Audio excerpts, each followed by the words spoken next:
A 14-year-old girl in New Zealand had the shock of her life on Monday. She was at the beach when a shark bit her on the hip and wouldn't let go. So she took her boogie board and gave it a good whack. Joining us this morning from New Zealand are Lydia Ward and her father, Tim. Good morning to you both. I'd like to begin with you, Lydia. So you're in the water, swimming with your 10-year-old brother in shallow water, and what happens? Well, I brushed my foot on something and I wasn't quite sure what it was, so I tried to stay afloat so that it would just pass with the current. But when I did put my foot back down, I touched it again, and that's when I knew something wasn't right, and I looked back at my brother and saw that his face was shocked, so I looked to my side and then saw this massive grey body sort of clamped to my leg. Oh my goodness, what did you do? Well, I sort of just thought, ooh, yuck, and sort of hit it with the board. Can you show me how you tried to hit it with your boogie board? Sure. Did that seem to work?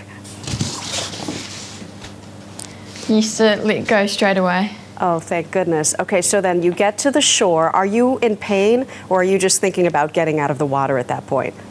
Well, I didn't really feel anything. It was sort of numb on my hip, and it wasn't until I got about knee deep that I realised I actually had bite marks through the wetsuit. You had bite marks through the wetsuit. Did you bring it with you? Can I see the bite marks? Yes, sure. Oh, Dad's got it. And Tim, go ahead. Yeah. That went into my skin, and that one there was really the bigger one, but yeah, they weren't that bad because I did have the wetsuit on. So you come out of the water with your brother, and Dad is standing there. Tim, you didn't even realize that anything was going on in the water, but then you see your daughter come out with bite marks in her wetsuit and she's bleeding. What goes through your mind?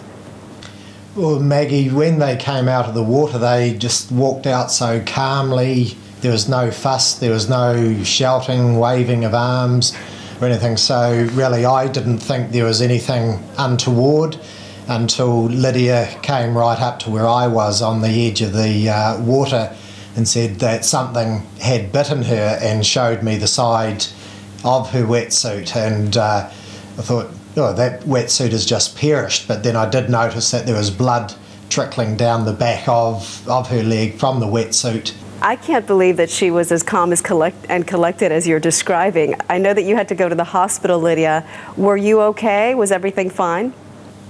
Yeah, the nurse said that I should see a doctor just in case I did need a tetanus booster, but we went to the doctor's the next day and she said I should be fine. Will you go back in the water? Yeah, I've been asked this question a lot, and I think I will after a time because I know it was such a freak accident. You are unbelievable. Thank you for sharing your story, Lydia and Tim Ward. Have a good day.